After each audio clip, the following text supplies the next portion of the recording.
Tinea corporis. Oke.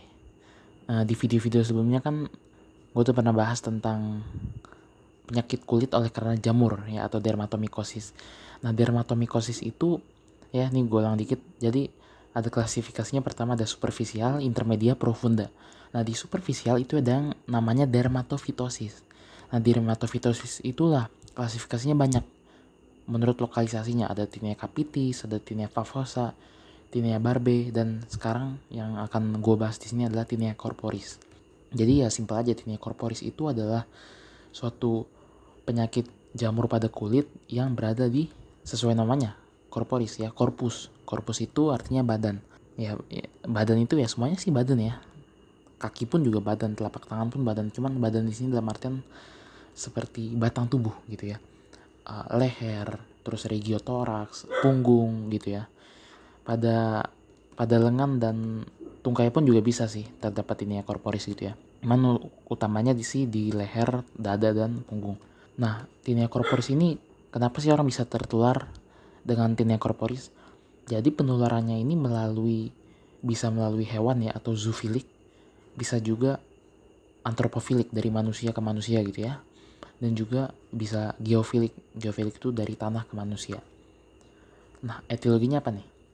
Etiologi dari Tinea corporis itu ya simple ya. Jadi ada sama seperti 3 genus yang udah kita bahas. Jadi ada Trichophyton species, bisa juga Microsporum species, dan juga Epidermophyton species. Pasien yang kena Tinea corporis ini gambaran klinisnya seperti apa kan gitu. Pasiennya ada lesi bulat ya, jelas lesi bulat, dan tepiannya itu meninggi atau berbatas tegas. Istilahnya circumscripta. Dan bagian tepinya tampak lebih meradang gitu ya di sini. Terus bagian tengahnya cenderung lebih baik gitu, atau ada central healing istilahnya. Dan dia istilahnya, pasiennya ini ada bersquama. Squama itu artinya ada lapisan stratum corneum yang terlepas dari kulit. Jadi squama ini kan kalau kita pelajarin tentang bentuk-bentuk ruam kulit ya ada ruam primer, ada ruam sekunder, ada ruam-ruam yang lain. Nah, squama ini termasuk ruam sekunder. Jadi squama ini sih jarang sebagai ruam primer. Jadi dia kayak ada sisik-sisik gitu. Kenapa disisik? Karena ada lapisan stratum corneum yang terlepas dari kulit. Nah, kemudian dia polisiklik. Tetapi yang perlu kalian ketahui bahwa derajat inflamasi dari Tinea corporis ini bervariasi tergantung spesies penyebabnya. Dan terus manifestasi yang lain apa? Terdiri dari eritem gitu ya.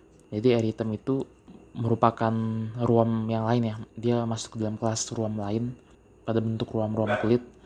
Nah, eritema ini jadi ya singkatnya seperti ada kemerahan ya karena pelebaran pembuluh kapiler. Kemudian dia bersifat reversible. Lalu bentuk yang lain ada vesicle. Vesicle ini masuk ke ruam primer. Ya, dia masuk ke ruang primer. Jadi vesicle ini seperti ada apa ya dibilang, ini seperti bulat-bulatan jendol-jendol beginilah ya. Isinya apa sih ini? Nah, gelembung ini isinya cairan serum istilahnya. Ini ukurannya di bawah 5 mm sih. Kemudian selain itu Tinea corporis juga ada yang seperti terlihat nanti ada pustul. Jadi selain eritem, vesicle, ada juga pustul. Nah, pustul ini merupakan ruam kulit primer juga. Nah, dia sebenarnya pustul itu sama seperti vesicle, cuman dia vesicle yang berisi nanah gitu ya. Nah, itu tadi gambaran klinis dari pasien Tinea corporis. Terus kita masuk ke pemeriksaan penunjang. Pemeriksaan penunjang seperti biasa kita gunakan larutan KOH 10%. Nah, jadi ya singkatnya ini seperti kita ambil sampelnya gitu ya, kerokan kulit yang ada bagian dari Tinea corporis ini gitu ya. Lalu kita masukkan ke dalam cairan KOH. Nah, nanti jaringan kulit ini sebenarnya akan mati ya waktu dimasukin ke kalium hidroksida 10% ini. Tapi jaringan yang terinfeksi oleh jamur ini dia tetap ada. Lalu jaringan yang masih ada ini nanti kita ambil dan kita teliti lebih dalam. Jika terdapat HIV atau HIV positif, maka kita bisa berikan diagnosis Tinea corporis. Nah, bicara diagnosis, kita masuk ke diagnosis banding ya. Differential diagnosis dari Tinea corporis ini ada pityriasis rosea, psoriasis vulgaris, creeping, ini nggak gue bahas ya, jadi gue cuman sebutin aja gitu ya. Mungkin di video-video yang lain akan gue bahas masing-masing karena nanti bakal kelamaan. Intinya dia ada Theriasis rosea, terus ada juga namanya creeping eruption, terus dermatitis kontak, dan masih banyak yang lain. Terus tata laksananya. Nah, pertama yang farmakologi dulu ya. Jadi untuk yang obat topikal itu ada imidazole, ada azole, ada alilamin. Nah, untuk yang oral ya ada grisofulvin microsize yang dosisnya 500 sampai 1000 mg per hari. Ada juga obat ketoconazole. Ketoconazole ini dosisnya 200 mg per hari dan lama pengobatannya 4 minggu. Nah, terus ada itraconazole dengan dosis 100 mg per hari dan lama pengobatan 2 minggu, atau juga bisa gunakan terbinafin. Ya, sebenarnya gue nggak terlalu tekanin berapa dosisnya aja sih, ya, karena kalian pasti lebih ngerti mengenai dosis dan kalian bisa cari. Jadi di sini gue cuma mau sebutin obat-obatnya apa aja gitu ya. Nah, kemudian yang non farmakologinya ya pasti yang pertama kita hilangkan dulu sumber penularannya. Ya, ada zoofilik, antropofilik, ada geofilik. Kita hilangkan dulu sumber penularannya. Kemudian mengenai pengobatan, jadi kita yang pertama kali itu gunakan dulu yang obat yang topikal.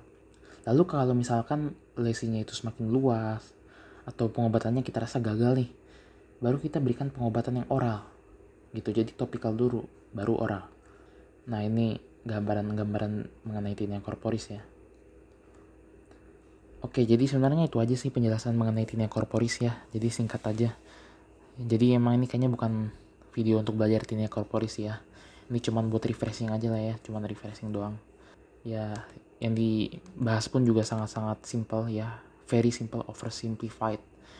Jadi ya itu aja sih penjelasan dari tinea corporis. Tadi kita udah ngebahas tadi dari latar belakang. Jadi tinea corporis ini merupakan salah satu dermatofitosis yang mana adalah infeksi superficial dari dermatomikosis ya. Nah, terus salah satunya adalah tinea corporis, maka tinea corporis ini adalah penyakit jamur gitu ya. Kemudian dia biasanya terjadi pada kulit yang tidak berambut atau glabro skin gitu. Dia biasanya ada di leher, di badan, di lengan, di tungkai gitu ya. Terus penularan bisa dari hewan, bisa dari tanah, dari manusia. Ya, etiologinya biasa 3 spesies ini ya. Kemudian ini gambaran klinisnya ya, ada lesi, ada squama, ada vesicle pustule erythema ya. Kemudian pemeriksaan lakukan dengan larutan KAH 10%. Lalu tata laksana ada yang topikal dulu, baru jika lesinya tidak kita lihat makin meluas atau gagal, kita boleh gunakan yang pengobatan oral. Ya, kemudian yang perlu diingat adalah kita hilangkan sumber penularannya. Oke, jadi itu penjelasan singkatnya. Oke, satu lagi sebenarnya ada contoh varian dari tinea corporis namanya tinea imbricata. Tapi mungkin di lain waktu akan gue bahas, jadi biar gak kepanjangan aja. Oke, jadi itu sekian videonya. Terima kasih, Tuhan memberkati.